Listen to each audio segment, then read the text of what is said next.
আসসালামু আলাইকুম রহমতুল্লাহ।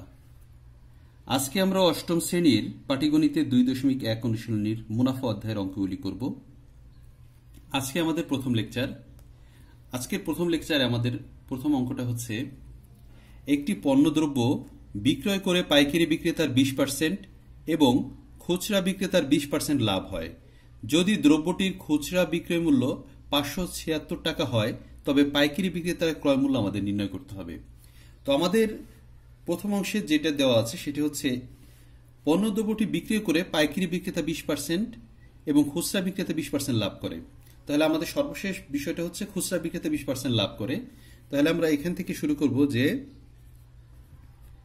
20% লাভে খুচরা বিক্রেতার বিক্রয় মূল্য 100 যোগ 20 টাকা সমান সমান 120 টাকা। কেন 120 টাকা হলো? কারণ 20% লাভ। 20% লাভ বলতে বোঝায় 100 টাকায় 20 টাকা লাভ। অর্থাৎ তার ক্রয় মূল্য যদি 100 টাকা হয়, তাহলে সে আরো 20 টাকা বেশি লাভ করে 100 যোগ 20 টাকায়, মানে 120 টাকায় সে বিক্রি করবে। তাহলে এইখান থেকে আমরা খুচরা বিক্রেতার ক্রয় মূল্যটা বের করে ফেলি। খুচরা বিক্রেতার বিক্রয় মূল্য 120 টাকা হলে তার ক্রয় মূল্য, তার বলতে এখানে বোঝাচ্ছে খুচরা বিক্রেতার ক্রয় মূল্য 100 টাকা।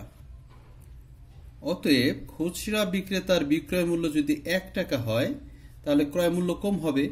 তাহলে উপরে 100, নিচে হলে 120 টাকা। এখন এখানে আমাদের খুচরা বিক্রেতার বিক্রয় মূল্য দিয়ে আসে 576 টাকা। তাহলে খুচরা বিক্রেতার বিক্রয় মূল্য 576 টাকা হলে ক্রয় মূল্য হচ্ছে 100 গুণন 576, নিচে হচ্ছে 120। এখন এই 10 কেটে দিলাম। 12 দিয়ে যদি আমরা 576 কে ভাগ করি, তাহলে এটা যায় 4 বারং 48, 8 বারং 96, 48 বার যায়। 48 10 কে এখানে আমাদের চলে আসতেছে 480 টাকা। এইটা কি? এইটা হচ্ছে খুচরা বিক্রেতার ক্রয় মূল্য। তো এখানে আমরা জানি খুচরা বিক্রেতার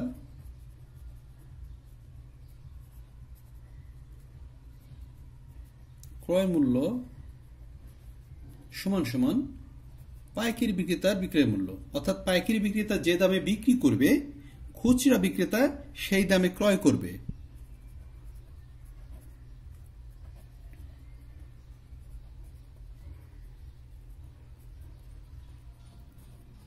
ক্রয় মূল্য। এখন খুচরা বিক্রেতার বিক্রয় মূল্য।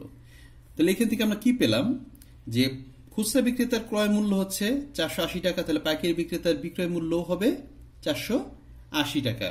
অর্থাৎ পাইকারি বিক্রেতার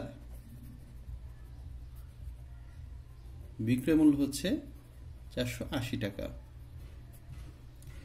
এখন এই যে পাইকারি বিক্রেতা যে 480 টাকা বিক্রি করলো, এই বিক্রি করছে সে কত পার্সেন্ট লাভে? 20% লাভে।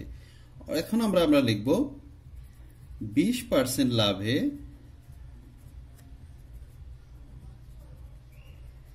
পাইকারি বিক্রেতার বিক্রয় মূল্য 100 যোগ 20 টাকা, অর্থাৎ 120 টাকা। এখন এখানে আমরা পাইকারি বিক্রেতার বিক্রয় মূল্য পাইছি, তাহলে পাইকারি বিক্রেতার ক্রয় মূল্যটা আমরা বের করব কিভাবে? পাইকারি বিক্রেতার বিক্রয় মূল্য, এই যে এখানে কত পেয়েছি? 120 টাকা হলে তার ক্রয় মূল্য কত টাকা?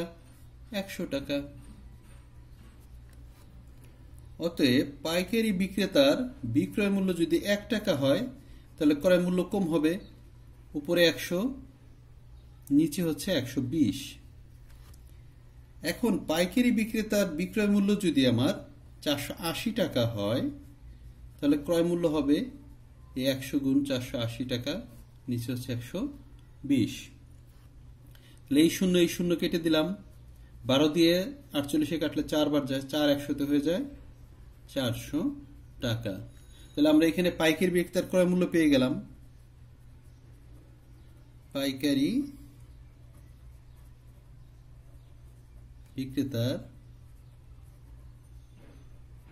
ক্রয় মূল্য 400 টাকা। এটাই আমাদের উত্তর। আমাদের 2 নম্বর প্রশ্নটা হচ্ছে, একজন দোকানদার কিছু ডাল 2375 টাকায় বিক্রি করায় তার 5% ক্ষতি হলো। ওই ডাল কত টাকায় বিক্রি করলে তার 6% লাভ হতো? তো প্রথমে আমাদের এখানে বিক্রয় মূল্যটা দেওয়া আছে, যে বিক্রয় মূল্য কারণে তার 5% ক্ষতি হয়েছে। এখন এই অংশটা থেকে আমি তার ক্রয় মূল্যটা বের করব, তারপরে ক্রয় মূল্যের উপরে তার 6% লাভ হলে কত টাকা বিক্রি করতো সেটা আমরা বের করব। তো প্রথমে আমাদের ক্ষতির কথা দেওয়া আছে, অর্থাৎ 5% ক্ষতিতে বিক্রয় মূল্য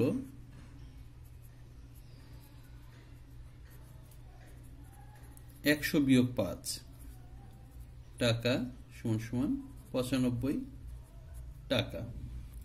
তাহলে আমাদের যেহেতু এখানে বিক্রয় মূল্য দেওয়া আছে, তাই বিক্রয় মূল্য অংশটা আমরা লিখবো হচ্ছে বাম পাশে, আর যেটা বের করবো আমরা ক্রয় মূল্য সেটা লিখবো ডান পাশে।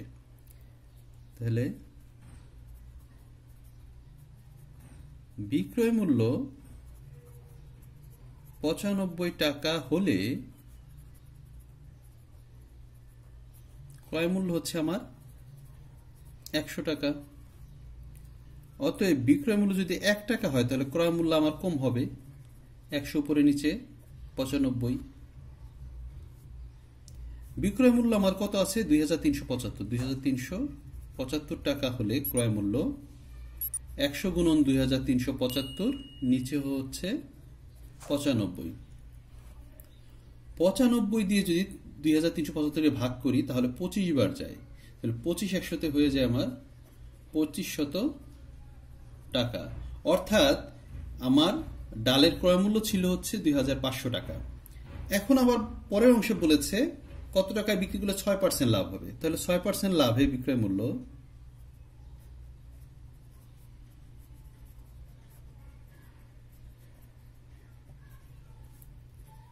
100 যোগ 6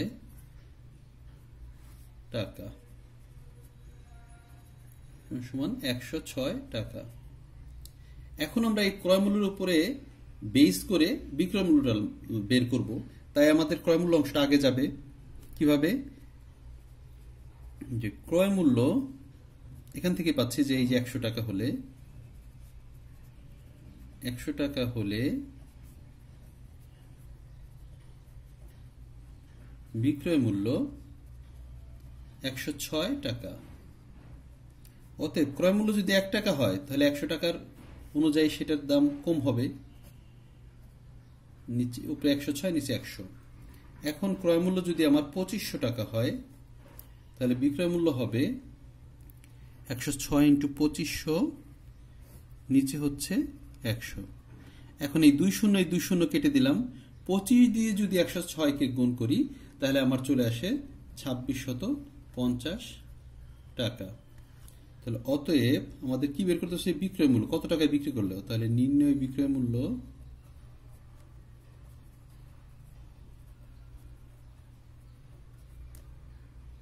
2650 টাকা। এটি আমাদের উত্তর। আজকে প্রথম লেকচারে আমরা 2টা অঙ্ক নিয়ে আলোচনা করলাম। আজকে এ পর্যন্তই। ভিডিওটি ভালো লেগে থাকলে লাইক, কমেন্ট, শেয়ার করবেন এবং চ্যানেলটিকে সাবস্ক্রাইব করবেন। আল্লাহ হাফেজ।